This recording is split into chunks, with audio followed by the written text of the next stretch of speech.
Hello, you're watching World Talks on TVP World. My name is Sasha Farbach.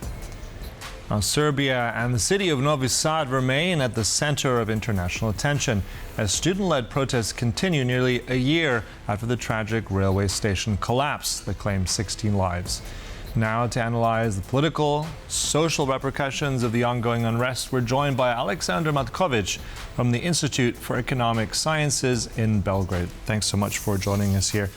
I want to start with this tragedy in Novi Sad, this railway station. Really, that was the genesis for all this, looking at a year now.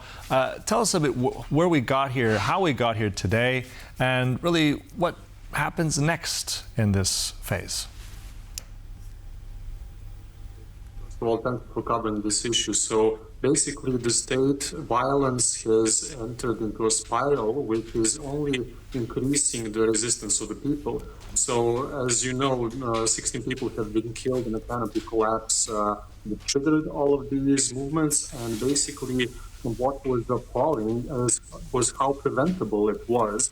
And the idea that it was caused by corruption due to the involvement of various companies. I think about 60 companies in total have been working on the project without a single one actually raising concerns over how the project was going. And this is only the last drop in a string of events that have plagued Serbia. Basically, a lot of our infrastructure is falling apart due to corruption. So we've already had the trains with carrying chemicals derailing. We've had increasingly misuses of state budgets. We had the lithium issue as well. And so all of these issues have somehow coalesced in this canopy collapse, basically. And the state has responded by not holding the investigation, by beating up the citizens. Some of my friends have even been kidnapped on the street. Some of them have been arrested. I was also facing death threats for publishing economic data on some of these large-scale projects. And so this is a thing that has been plaguing this country. A lot of this comes actually as a consequence of Serbia's dependency on foreign direct investment, on basically the president Aleksandar Matković and his ruling party misusing foreign direct investment from the EU, from China, and basically trying to get as much money out of it as possible, causing these large-scale infrastructure projects to collapse or in other ways enter into problems which are then relegated to the whole of the population. You know, they produce consequences. If a canopy collapse kills 16 people, you will have thousands of people getting mad about this, as is happening right now. And the latest news is that the students which are organizing these protests and organizing actually citizens' assemblies in order to run the faculties and to run cultural institutions and the like. So we actually don't have own protests. We actually have an attempt to basically self-organize in a wider sense. This is why it is dangerous, because now these protest movements are actually posing a threat, you know, to the government, you know. So basically, I'll come back to this later, but... Let me ask you though, Aleksandar, let me interrupt you there, because you mentioned Novi Sad and protesters, and I think that's also what I want to ask about today, that there is another protest planned in Novi Sad. I mean, that's significant also because, as we know, this is where all this began. So what do you think is going to happen from this? I mean, you've already hinted that there's already been a spiral of violence. So what is today's signal here that's so important? Yeah, I was getting to that basically. So why the protest occurred? So the police forces have been blockading the Faculty of Philosophy for 9 days. So the students can't get in. Some of the professors couldn't get out even, you know. And the thing is, we were seeing increasing encroachment upon the autonomy of the university.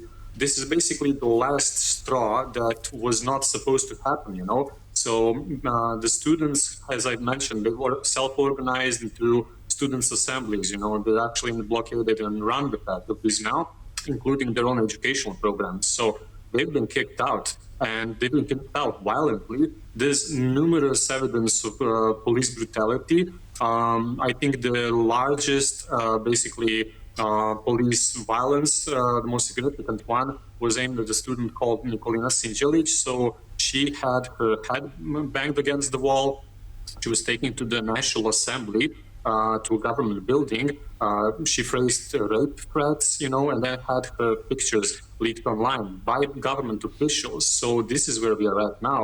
And as a response to all of this violence, the citizens have organized a large-scale assembly, which is due to take place today in Novi Sad, because there's a widespread sentiment that the amount of humiliation that my hometown of Novi Sad has endured is simply not acceptable. Not only have we allowed ourselves to get 16 people killed, we've also allowed ourselves to threaten students, female students, and blockade the city's largest faculty. It's just simply something that not only the citizens of Novi Sad will stand by and watch, but also the citizens of the entire country. And this is very important to stress. This was a spontaneous event, co-organized by different organizations and groups. So it's the entire country is reacting to this. Mm-hmm. As you said, it's a powerful moment as well, and we'll see what happens in terms of any direct reaction from the government. Let's hope it remains calm. Nevertheless, I want to ask in one point as well. You said that part of that dependency, part of that corruption has come from the investment into Serbia by other countries. You mentioned also the EU, but also China. Now, on that China front, I want to ask you, because President Vučić was in China just recently, also pictured next to Xi Jinping, next to Vladimir Putin, one of only two European leaders in Beijing for that parade. What does that signal to this protest movement and generally about the relationship between Belgrade and also Beijing? What does that mean for the protesters? Well, to be completely honest, the protesters have been attacked from all sides, including the EU. So I was at the European Parliament on several occasions when we were being designated as Russian agents, which we are not and don't have anything to do with Russia. Russia, on the other hand, is designating us as European agents, and now you have Vučić probably, attempting to scrape whatever dignity he has left abroad, including from China. You got to remember at the same time he's writing letters to Ursula von der Leyen, basically telling her how he has problems with the brutality coming from the students' side. He says that about 170 policemen have been injured, doesn't mention how many students, At the same time, he's writing to The Guardian, actually trying to explain himself. And I think he's now in a sort of a role, where he has to convince other leaders, European leaders. I mean, when you mentioned Xi Jinping, Xi Jinping actually put him in the last, basically, in the back row, He's not actually pictured sending aside him. This is also an interesting to note. The pictures which have been leaked to the Serbian media presenting Vučić standing side by side with Xi Jinping have been actually photoshopped, So it was actually discredited. So I think this is his way of projecting, some sort of power. I think this is aimed at the local population, He's trying to show us that he's good with world leaders, but in reality, I think this idea that you can be basically,